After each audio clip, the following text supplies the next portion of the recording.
everybody. I hope everybody's doing great. We are actually here in Cincinnati at a conference, and this is for the Teaching Family Model, which is the model that we use in Smarter Parenting. And so we are gathered with practitioners from all around the country, and in fact, all around the world. We have people who are visiting us from outside the United States who also use the model in their agencies. Today, I am joined with Hawa Dogby, who is from Ghana, and she is working in Tennessee at Tennessee Family Solutions. Now, the population that she works with is different than what most parents are thinking of when we're talking about children, obviously on Smarter Parenting, but she works with adults who have disabilities, and she is still using the skills, and they use the skills of the Teaching Family Model there, and it's been effective. Would you say that's? Yes, very. Very, very effective. Yes. So tell me about your work with the people that you work with as far as your clients. I have 2 adult males.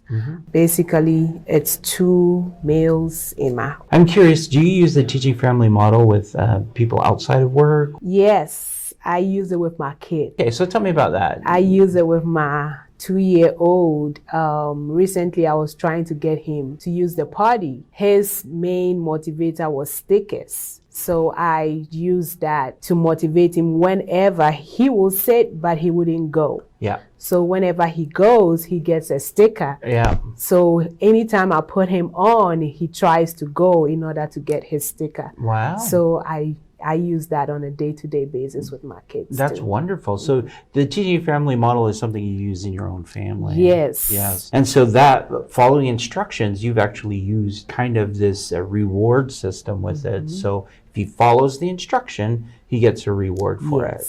Okay. And in following instructions then with your child, are there other things you ask your child to do, like instructions that you give him, other than going to the potty? Like, do you have him clean his room? Or yes. I have an adult who loves his video games. Yeah. So yes, I use that with him as well. Okay. As to cleaning his room and doing his homework, and sometimes even cleaning the living room. Yes, getting him to do different tasks, knowing that after that he gets to play his video games or he gets to go out to a place he likes the movies. So I use that with him as well. What I like about that is that you can actually give a reward for following instructions in there, and actually that makes it more effective for them to continually do it.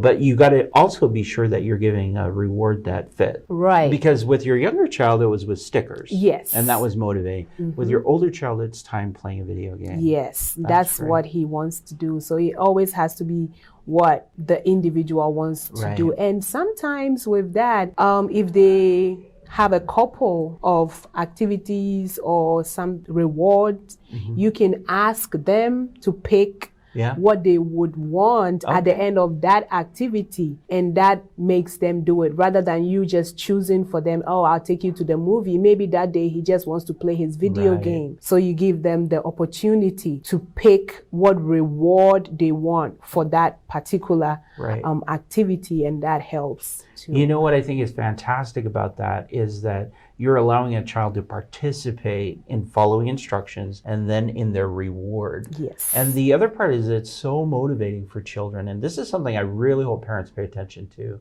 is to allow them to choose what the reward will be. Yes. Now very important. Parents have the right to say that's too big or that's too small, but allowing them to have some input actually gets some buy-in from the children. That's fantastic. And then if you think something is too big or too small, you can have a set or maybe 3 options.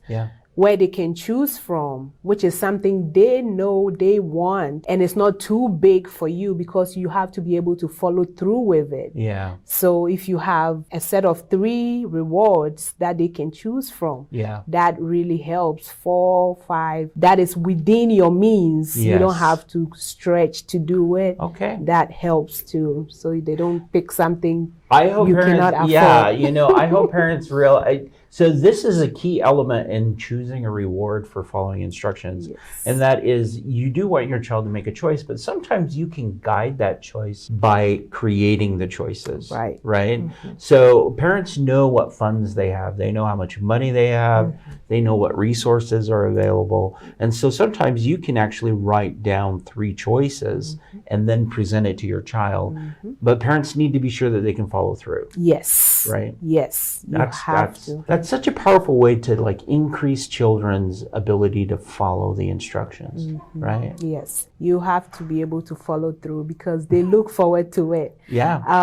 If at the end of the day they don't get it, next time they don't take you serious. Right. So you have to be able to follow through with it. Something they choose. One time I had my son just list what he wants, and then I knew the ones I could follow through, the ones I couldn't. And so it's something from him, but I give him the options of what I can follow through with. That's great. So yes. One of the wonderful things about what you're telling me is that you can set boundaries around the rewards. Yes. So parents out there, pay attention. It doesn't have to be something huge. You can actually have your child, like you did, write down a list of things, and then you as a parent go through and say, I can do this, I can do that, I can't do that, I can't do that, and then go back and present it to your child and say, choose from this list, this new list. That teaches cooperation, that teaches, hey, I'm on board and I want to help you, and I want you to be successful. But it's all part of you working together and building that relationship with your child. I absolutely love that idea. I think it's a great idea, and it's something I think parents with children who have ADHD, it'll be very effective for them to get them to follow instructions even more than just saying, you need to follow my instructions. Yes. Right? That's fantastic. That is fantastic. So that is wonderful. I'm glad you're using it with your children. It's awesome. It was a good thing to learn the first time I got to know it, and it's been phenomenal in my work and in my personal life. The teaching family model has been very, very phenomenal, and the fact that it can be person-centered.